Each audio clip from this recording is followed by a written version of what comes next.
বাবা ঠাকুরতলায় ভোরবেলায় জুচকি থাকতে অর্থাৎ অন্ধকার থাকতেই ঢাকি ভোরের বাজনা তুমুল বাজাতে শুরু করলে। রবিবার অমাবস্যা ক্ষণ মিলেছে ভালো। বাবা ঠাকুরের পুজো হবে।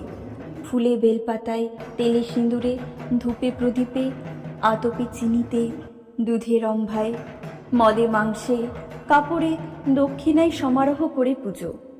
ঢাক বাজাবার আগেই ওঠে কাহারপাড়া মেয়ে পুরুষে। ঘুমিয়ে থাকে শুধু ছেলেরা। তারাও আজ উঠে পড়ল। কলরব করে তারা যেতে চায় বাবা ঠাকুরের থানে। সুচাঁদ চোখ বড় বড় করে বললে, খবরদার, এ তো বছরশালী পুজো নয়, আমত নেই এতে। অপরাধীর পুজো। একই বাবা মুখ ভার করে আছেন, তারপর ছেলেরা যাবে, চেঁচামেচি করবে, লাই কলহ করবে, ধুলো ছিটবে। অবলার জাত, নোংরা ময়লা করবে, অপরাধের ওপর অপরাধ হবে।